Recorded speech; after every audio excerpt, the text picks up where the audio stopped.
Hey gang, it is Wednesday. It's put down the handpiece time, but more importantly, it's hump day. That means it's hump day.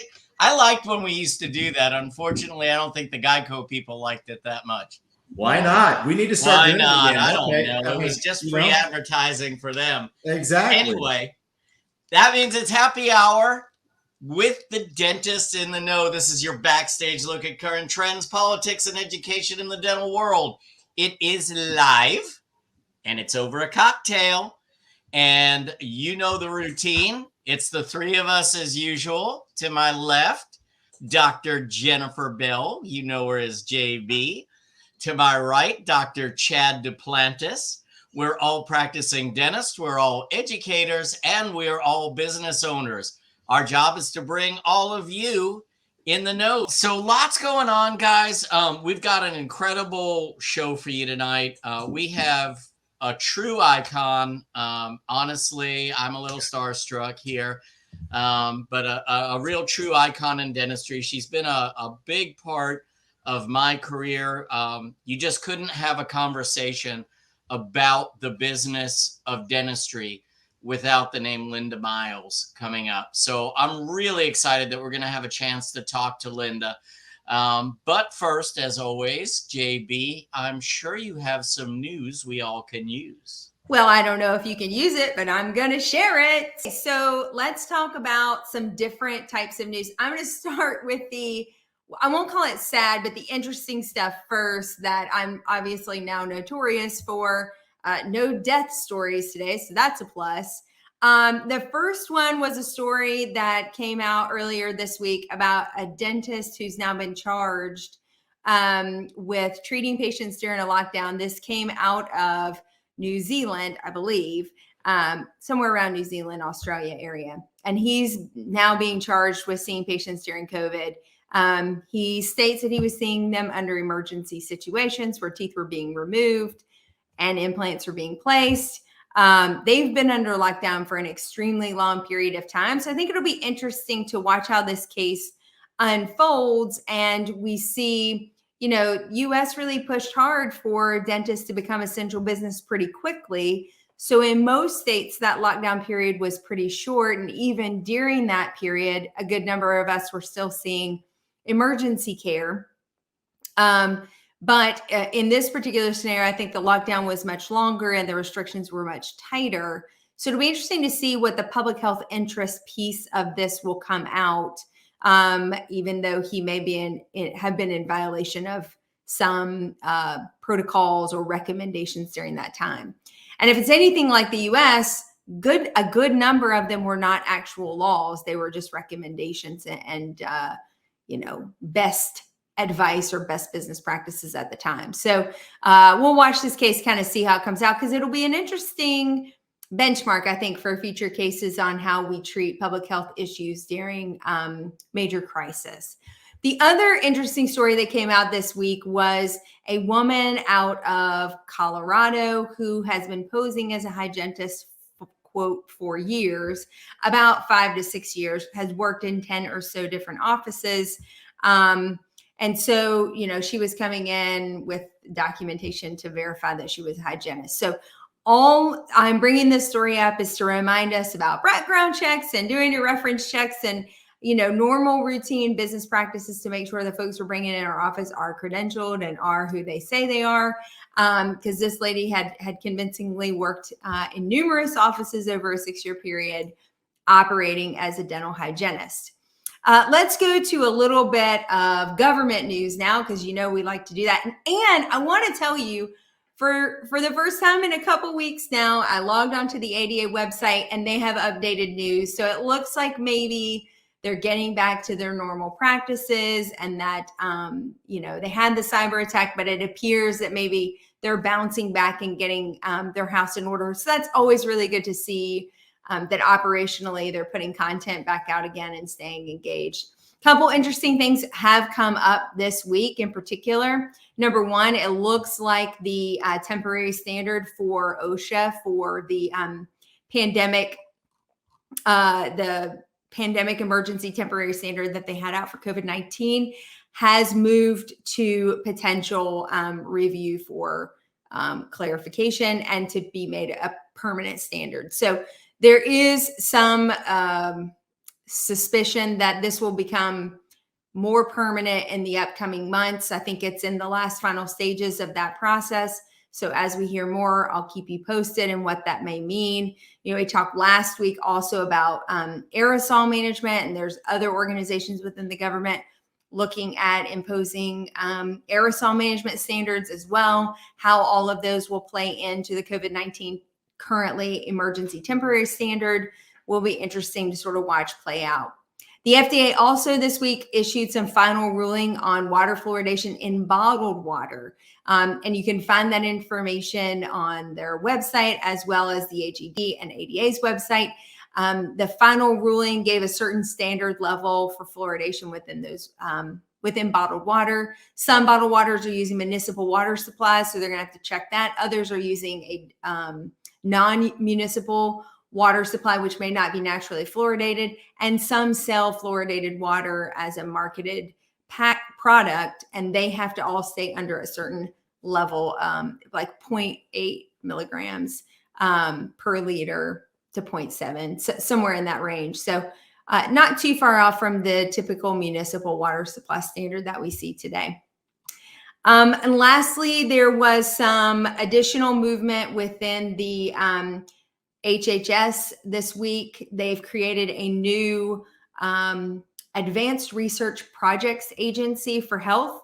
And within that area, we're going to see new projects coming out for research within health areas within the US. In particular, that one of the heavy focuses right now is on smoking and e-cigarette management, because I don't think they quite have their arms wrapped around the impact and effects of e-cigarettes and how to educate the public and public health standards for regulating e-cigarettes.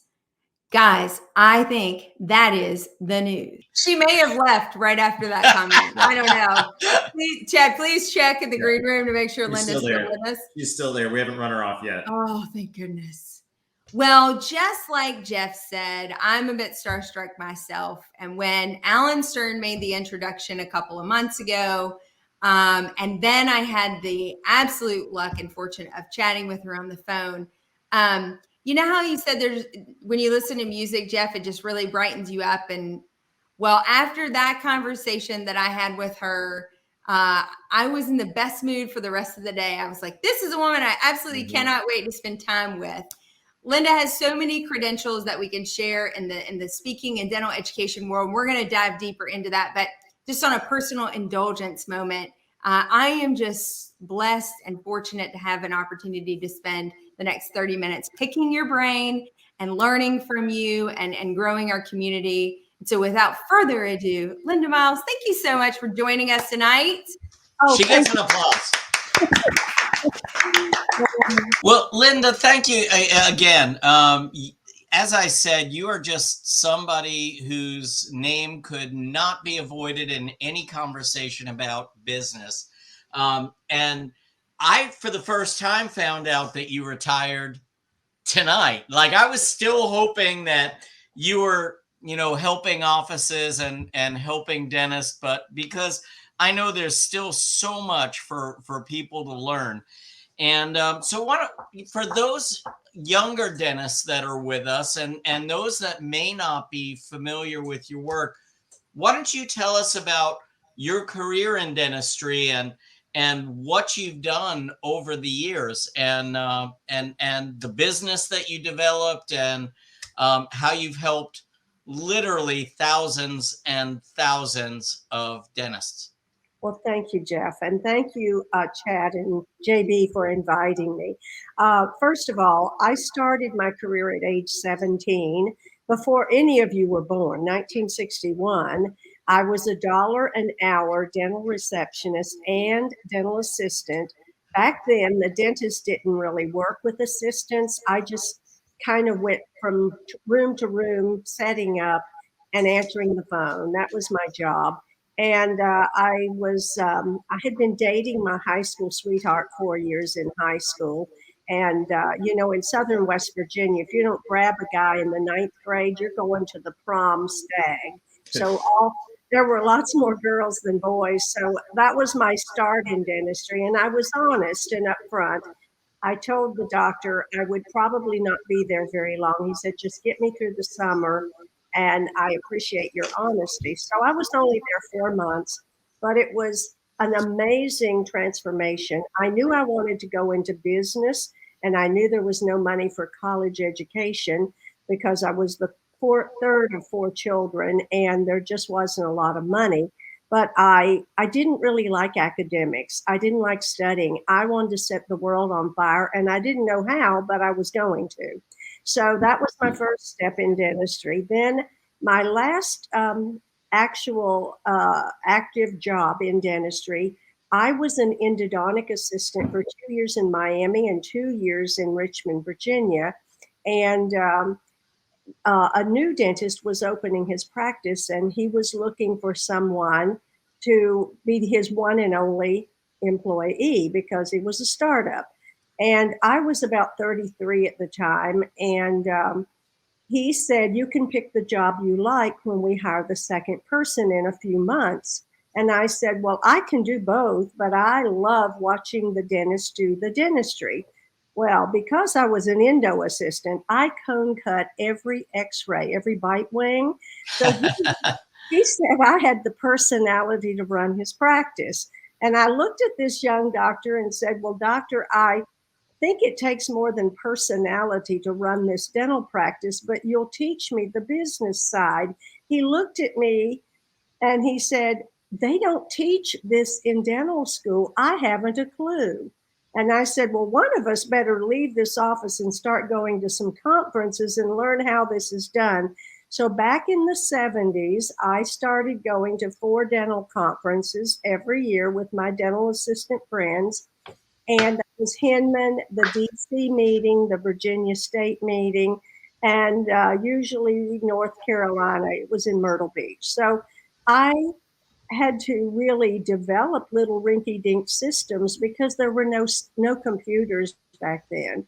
So I had a pending appointment system, I had a collection system, an inventory control system, and my doctor just took off like a rocket. It was really him, but his buddies thought it was me. So after about a year and a half, he was producing twice as much in a tiny little 750 square foot office. And his buddies had all gone across town to open Taj Mahal in the rich part of town. We were in the blue collar, no collar, and farm community of Chesterfield County, Richmond, Virginia. So they hired me to come in and train their administrative team. So I didn't have a toolbox. I didn't know what a consultant was. I had a legal pad, I had a pen, and an adding machine that I carried in my little bag. And I taught scheduling, telephone techniques, how to talk to past due accounts, and insurance and marketing. Those were my 5 little sessions. And I worked with 4 practices. From that, one of those doctors said, you have so many good ideas. And more importantly than we've increased our practice productivity and we're taking better care of our patients because we're organized. Have you ever thought of doing a seminar and invite lots of people? And I looked at that doctor and said, do you really think I can talk all day? And he said, yes. So I created a brochure. It was a tacky brochure, sent it out in Richmond, Virginia, and 36 people came to my very first lecture. From that, it was my 10-year goal to speak at Hinman. And I was giving a public seminar in Atlanta back in 1979 or 80. And I was about ready to cancel it because I didn't have a very big attendance. But I didn't because Dr. Howard Grant said, don't cancel it. I'm going to bring back in the day, he called us the girls. I'm going to bring Hey, Linda, I've just got to interrupt you and say it was probably more than Chad had this weekend. Sorry. I couldn't resist, Chatty. It was going to be a small group. And he said, I'll call my buddies and have them bring their girls. Back in the day, they used to call us girls. And so don't cancel the seminar. And from that, I met a Hinman committee person who asked me to come to his study club. And from that, I met another Hinman meeting person, and he invited me to speak. And it was only my third year as a speaker. And so from there, all the meeting planners from all over, and they knew that I wanted the whole team there, which really increased the attendance. So Jim Pride was consulting on the West Coast, and I was doing consulting on the East Coast. And back in the day, I guess we were the grandmother and the grandfather of dental consulting, because I had no mentors. I had no idea what I was doing, but my business grew rapidly after I hired Lee Tarvin, who ran my company for 32 of the 35 years. She was the yin for my yang. I was like a hot air balloon who could come up with 50 new ideas a week, and she was the stabilizer. I was the hot air balloon, and she was the sandbag that kept the business grounded. And every business owner needs one of those dedicated, loyal, organized people, because I was traveling usually 3 or 4 days a week. So she ran the office and ran it very well. From there, I grew and moved into a 3,500 square foot office, and we had 6 people on the road as consultants, affiliates, and 10 people in the corporate office. And it grew and grew and grew. We had products, we had DVDs, and then after I was doing that for 20 years, I decided there were so many sharp office managers, dental assistants, hygienists who came up to me at conferences and said, I love what you're doing. And I would look at that young lady and say, you remind me of me when I was your age. And if I can do this, you can do this, and I'll help you. So I was doing private coaching. I did 18 hours in 1 month to 18 different individuals who wanted to get into the consulting. That's awesome. I had no idea about that. Yeah, so I started the Speaking Consulting Network with 11 people. It was 3 days, and I gave them everything that I did right, everything I did wrong, and why it went wrong, how to write articles, how to turn one article into a series of 12 articles and become a monthly columnist, how to interview team members when you're in an office, all the how-tos of consulting, speaking, and writing.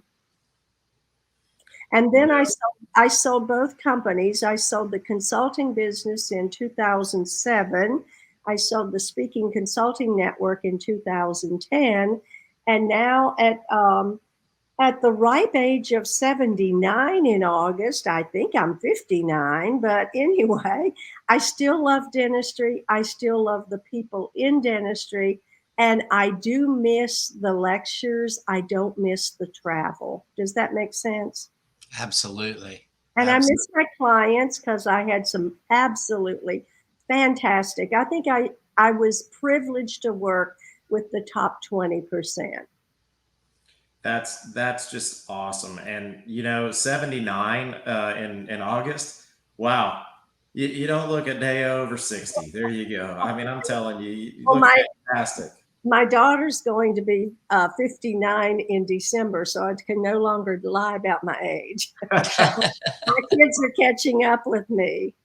Yeah, well, I do love your Facebook when you're hanging with your grandkids and stuff like that. I love seeing that. I love the times that you're having in your retirement. But you've seen a lot of changes. I can't wait for the 3 of you to be able to retire. Every day is Saturday. I can't wait either. Yeah. I'm going to go first, even though I was last in. I'm going to be first out. How's that? Yeah. So I just sold one of my practices. I'm getting ready to sell the second one, but I'm one of these people that just keeps filling that void of time, like with something else. So I know, I understand that, Jeff. I think we might be related. Yeah. Even though I'm retired, I'm currently working as an advisor for 3 different projects. I knew it. Yeah.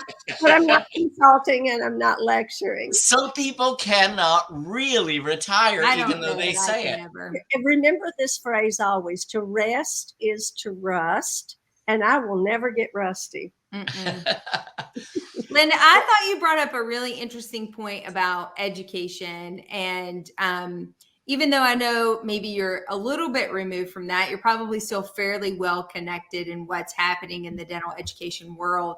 Can you give us kind of a landscape of where it is right now? We'll even go, where has it come since COVID has sort of settled down and people are getting back out? I mean, Chad reported a pretty good attendance for CDA. And what future does in-person education and these big meetings, Hinman, Midwinter, Yankee, you know, all the staples in our educational community, where do we go from here? Well, my biggest concern is that from 1985 to 2005, I call those the 30 golden years, the 3 decades, when dental meetings were absolutely going like as hard as they could go. I mean, just growing by leaps and bounds, and their exhibits were plentiful. The exhibitors had lots of traffic. And sadly, about 1985, you know, there was a recession back then, and things changed. And also, there are so many different places that you doctors can be educated on the newest materials, technology, and so forth. They'll even come to your office and train you. And back in my day, the only place they could get this hands-on training was in the exhibit hall. So the exhibit halls became bare. That happened first.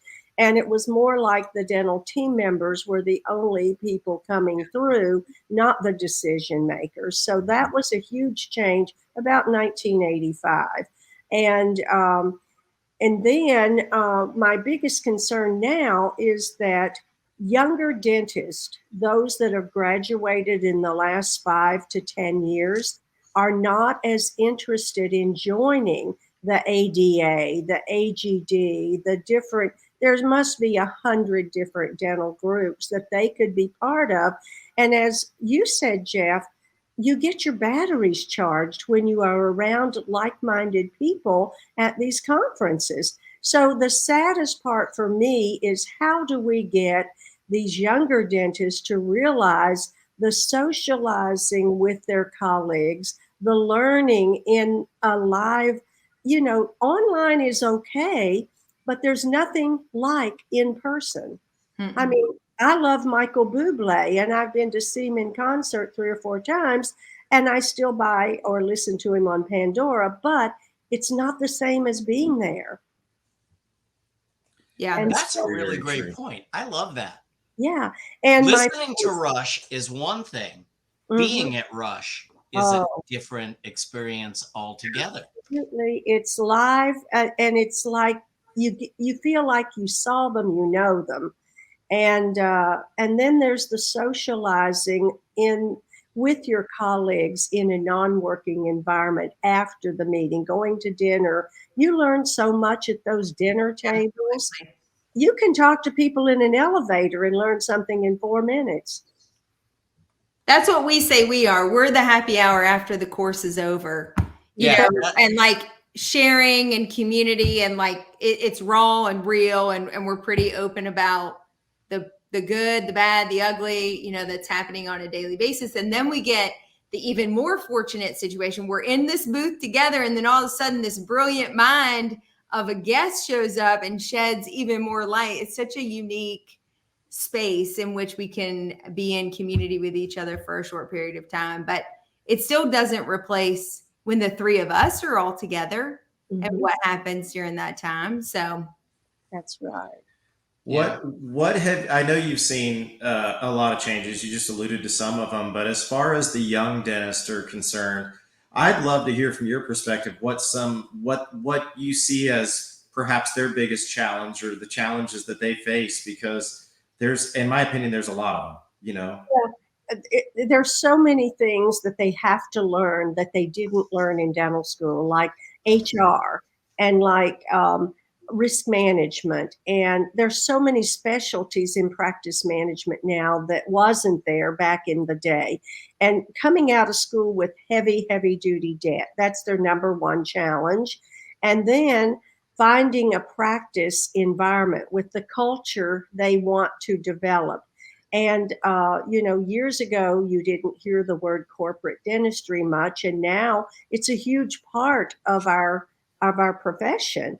And I think it's about 40%. And the dentists my age, my clients that were very ultra successful as solo or two doctor practices, their practices are so successful, they're actually unsellable to an individual who's deep in debt. So that's one of my biggest concerns for all my clients that I've worked with over the last 30 years. And then for the young dentist, many of them are being hired by corporations, and it's a great place if they're getting continuing education, they're getting meetings, they're getting all of their administrative done for them. That is a tremendous headache. If I were to ask the three of you, what keeps you awake at night, it would probably be not the dental part, the clinical part, as much as all the peripheral. So when the peripheral is lifted, it's actually a huge gift to these young dentists. But some of them go into corporate, and some of the corporations are not as good as a couple of the good ones, and they get in with the wrong one, and they learn how not to run their practice when they start their own practice. Exactly. Mm-hmm. I see that a lot. Let me ask you this, Linda. So, I mean, as many offices as you've helped, what would you say are some of the top mistakes that you've seen almost across the board? Because there have to be some commonalities, right? There have to be some mistakes that almost all the dentists make because we don't get that business training. So what would you say are some of those things that have plagued dentists who don't have the business training? Well, number one is leadership. I don't think they train dentists how to set goals. And if you don't have a roadmap and you hire me, how can I help you get to your end destination if you don't know where you're going? You haven't told us. So the team have to buy into the doctor's philosophy. They have to believe in his or her dentistry. They have to promote their doctors in and out of the practice. And they have to absolutely believe in the doctor's fees. And all of these things are so important and an important part of practice growth. I firmly believe your team makes or breaks your practice. And I know that that is one of the biggest challenges dentists of all ages have, is how do you motivate? They used to bring me into their practice and say, Linda, when you come in, you tell them things that I tell them. You walk on water, and I'm an SOB. Why is that? It's the way in which, and it's with an outside set of eyes looking at it. So communication is huge. Teaching your dental team how to do pre and post-treatment patient discussions. Doctors, I can save every one of you 7 minutes per patient. Now you add that up times 20, 30 patients a day. What would that mean? You're the only person in the office that can do the dentistry, the clinical dentistry. And so if you save 7 minutes a day because your very wonderful clinical assistants know how to do pre-treatment explanations, post-treatment reassurance, home care, and answer questions, communication skills are right up there at the top. So when doctors say, how do you get my team to be accountable when I can't? Just write down 4 letters and always remember these. To me, you see, the clinical dentistry that you guys do and you gals do is so Greek to me. I could never do what you do. But the part that many dentists don't know how to do, to me, it was as easy as pie. So remember these 4 letters. Hire them, train them, trust them, and praise them. That's how you get a winning team. HTTP, those are the 4 letters. Hire them, train them, trust them, praise them. That there's the start of a web address, Linda. That's easy to remember. Well, I want you all to realize it's all about leadership, communication, and systems. One of the biggest leaks, I did this seminar the other night. What are the 4 major leaks in your practice bucket? And scheduling. If you do not have a proper schedule and you don't, I knew where my doctor was at all times. I knew that we had 3 treatment rooms, 2 for him and 1 for hygiene. And I knew that he was in chair number 1, primary treatment, 60% of his day. He was in operatory 2 with the second dental assistant, 30% of the day. And he was in hygiene 10% of the day.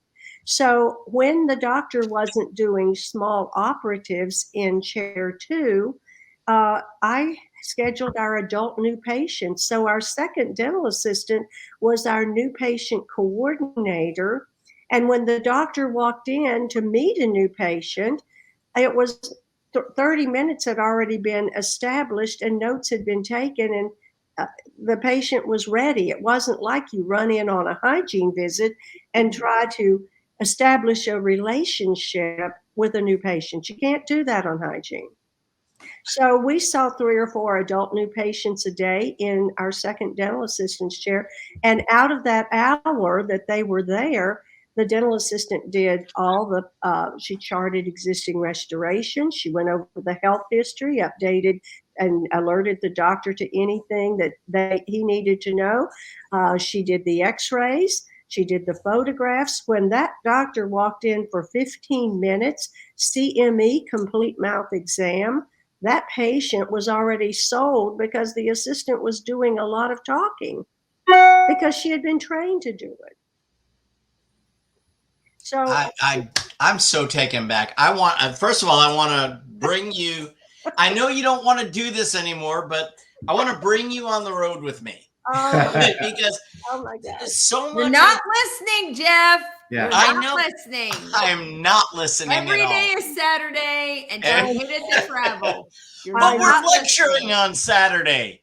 Oh, no, That's no, because you're not retired. But anyway, so may I give you like an overview? I think one of the things people loved most in my seminars was letting them know what's happening in another office that's the truth. But if it happened in Mississippi, I'd say in Seattle. I'd always change the location so that to protect the guilty. So I was invited into a wonderful practice, husband and wife dental practice with a full-time associate doctor. And they were all 3 great, great people, great doctors, beautiful facility. But the number one issue was they had 3 major issues. I'll tell you the problem, the recommendation, and the result.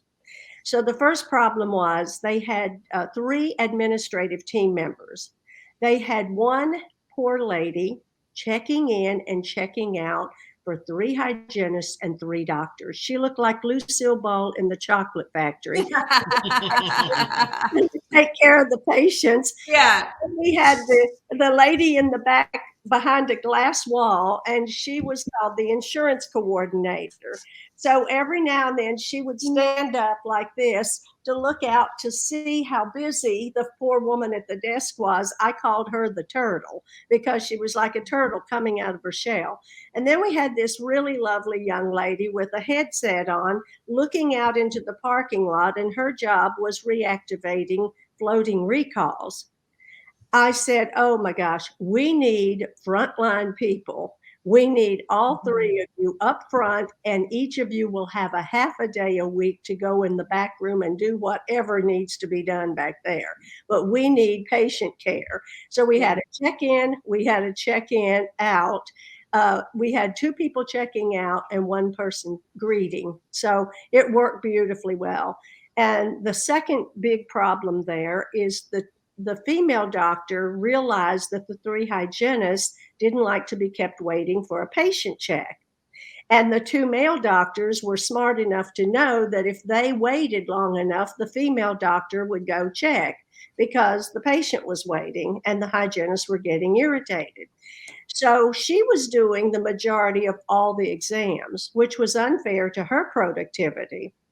And so I recommended that one day a week, there would be one doctor that was called the director of hygiene. We ended up hiring a fourth hygienist because they needed four. They had lots of space. And that one day a week, the two doctors had no interruptions whatsoever. Mhm. Wouldn't that be a heavenly day for you doctors? To Yes. have one doctor doing all the exams and emergencies in the overflow room. And so that was a huge thing. The hygienist never stopped thanking me for that. And then the third issue that they had was the office was open 5 days a week, but everybody worked 4 days. So nobody knew who was on first, who was on second, and who was on third, because you could trade. If you were a hygienist, you could trade. If you were an assistant, you could trade. And it was confusing. So I said, I would love your new work week to be Monday through Thursday. All of you are here 4 days a week. And then the following week, you'll be here Tuesday through Friday. So you'll have 2 Fridays, 2 Mondays, and every other weekend, you have a 4-day weekend. Mm-hmm. We absolutely loved it. Now, the irony of this is their CPA told them, oh, don't hire Linda Miles. She's expensive, and she's not going to tell you anything that I don't tell you already. He did not want them to hire me. And guess what? They did anyway. I think my fee was $28,000 for the 12 months, and that included 1 hour coaching calls monthly. They went up almost 480,000 the first 12 months, almost $500,000. Would you trade 28,000 to do $500,000? You Any know, day of the Linda, week. one of the things that our friend Paul Goodman over at Dental Nachos, he has this saying that dentists are a special kind of cheap. So they will literally sometimes, trip over a $50 bill to pick up a nickel. They right? stick over dollars to pick up dimes. Yeah, exactly. Yes, I know. So- Here's my rendition of the same thing. I say, not all, but only 20% of dentists are great at case acceptance, because the attitude of the selling process in Australia, they say process in Canada, the attitude of the dentist on the selling process determines their case acceptance.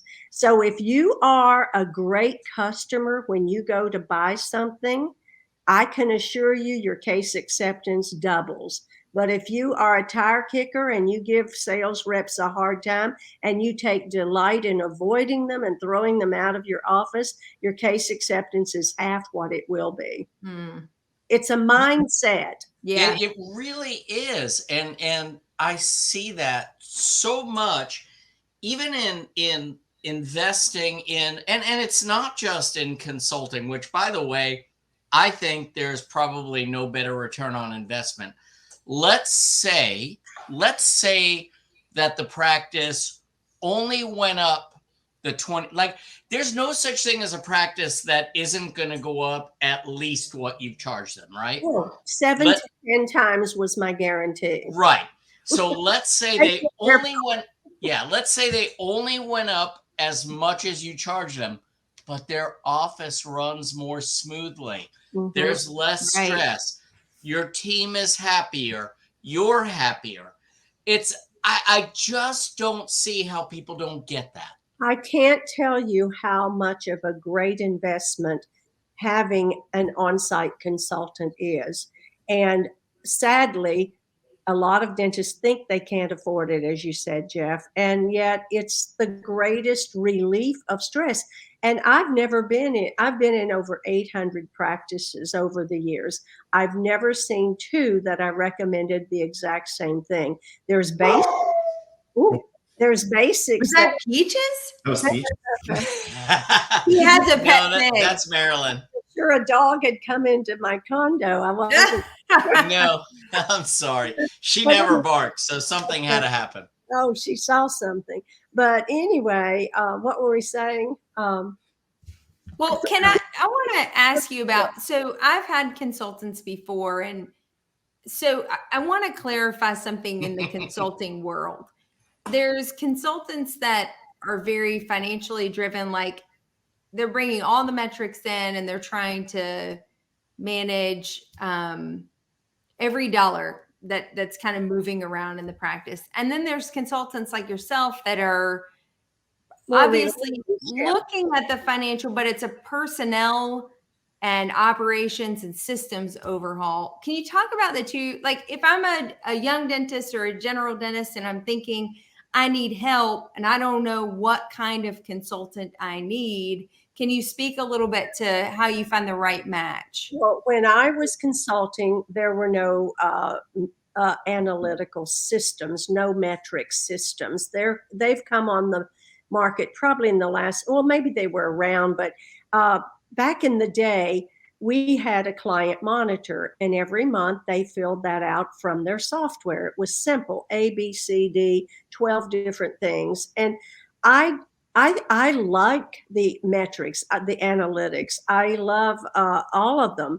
However, I think every dentist needs to know 12 things. You don't need to know how many cotton pellets you used yesterday. Yeah. And some, I looked at some of those systems and I said, hey, this would be great if I didn't have more than one client.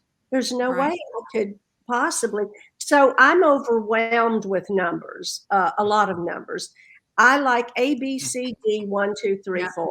That's how I taught. That's how I learned. And a lot of people want all of the, they want to know how many cotton pellets and what they cost last year versus this year. And metrics and analytics are fantastic. One of the projects I'm working on, and this is not an advertisement, but we're talking about consulting, it will never replace in-office consultants, but there's about 75 to 80% of the dentists who have never brought in a consultant. And Nancy Crossan, the founder of DIY, it's a do-it-yourself online, totally online, downloadable, fantastic system for $1,995. It's everything we consultants, all of us, have ever taught plus more. Nancy's worked on the project for 5 years, and over COVID, she perfected it. And it's downloadable. It's audible. You can listen to it in your car. Your teams can listen to it over and over. But it's communication skills. It's organization. It's leadership. It's everything that we consultants taught. But we consultants do not want, Nancy and I don't want consultants to think it replaces them. It's the first step for the 75% that don't have an on-site consultant. It's for everybody that can't afford to go to that level. But once they see this and know how complete it is, they'll need a coach to come in and help them implement it. Yeah. So Linda, I just got to say this because there's no such thing to me as I get it. If someone hands you a number that maybe you're not prepared to pay cash for, but there's an ultimate long-term reward, why would you not finance that? Pay an extra 4 or 5% for the ultimate benefit to your practice. The first time that I had an in-office consultant, that's exactly what I did. I financed it. You're a very smart. I didn't have $30,000. You're a very smart. But honestly, it brought in an extra $230,000 the first year. Absolutely. And it was paid off way before the term of the loan was. Sure, because you had so much more coming in. But as you said, it's not about much more productive. It's how much better ideal dentistry you're going to be doing, how much better you sleep at night because your patients and your team are happy. To me, you can't put a dollar value on all of the side benefits of in-office consulting. And enjoying your practice because you and your team have a vision, a mission, all that. And they're on your team. That's when you know that's when you turn the curve, is when you know there's not one person that would ever leave you unless you die or they die. They're loyal. And trust is what brings loyalty. And I think having team members that are untrained is the biggest misnomer to your success, because how could you ever trust me if I'm making mistakes over and over, and I'll never be loyal to you if you don't trust me. And also, when the doctor displays trust in the team members, the patient picks up on that and they trust the whole office. Like, for instance, my doctor used to say, I'm going to turn you over to my new patient coordinator. She's going to take real good care of you and ask you some real important questions. I'll be back when she's finished. And so she was there with them for 30 minutes. But he walked in for a 1-minute intro. My name is, this is Sherry. Sherry's my A#1 new patient coordinator. I've asked Sherry to take some necessary films. I mean, he told the patient who Sherry was and what she was going to do, and he displayed trust in her. So patient sat there and was very happy that someone was taking care of them that knew what they were doing. So it's all about training. I wish this conversation could go on for another hour or two, but I can get my jammies and we can have a slumber. it's an all-nighter. I love it. Rather than jammies, maybe you'd come out of retirement again and do this one more time. That just means we have to have her back. That's what it means. Gosh, no, here's the problem, guys. When Dr. Jennifer asked me, and thanks, Alan Stern. I hope he's listening. He's such a good guy. Oh, what a great guy. Yeah, I just love him to pieces. But anyway, I said yes. And then I said, when one invites me and the word is out, then I had 4 invitations. And now I've turned down 3 speaking engagements and 4 more webinars because my blood pressure goes up when I get excited talking to people. When I got off the other one, my blood pressure was 185 over something like 90. And I thought, why are you... Good stress gets to me a lot more than bad stress, believe it or not. Well, that's because you're passionate about what you do and you just can't contain yourself. I think I get excited about it. I really do. And I love the results. I think you doctors work so hard. Nobody knows what all you go through on a daily basis. And there's no getting away from it. I mean, it's really not an easy job. So I commend all 3 of you. Nor was your job. Oh, I only fired 3 clients in 32 years. That's pretty good. Yeah. That I could not work with. Only 3. That is really good. Chad, close us out, but we gotta. Well, We I hope kept everybody got past something time, out of it. but I know everyone would go another hour, but I think we bring her back for another visit. Oh, If we Her don't, blood pressure can handle it. yeah. So we are going to send Linda Miles some beta blockers so that she can come on again, and maybe a bottle of wine for next time. But we just want to thank everybody for being here. Thank our guests. Thank Linda. Thank you so much. You've obviously, through the comments, you've touched a lot of people over the past several years. I'm not going to mention how many, but you already said it's been a while. But thank you so much for taking time out of your retirement to be with us. I know it's late in Florida. We can't thank you enough.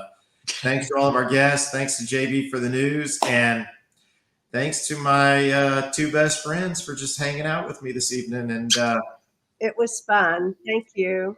Love you. bet. Good See night, everybody y'all. next time. Have a good night, everybody.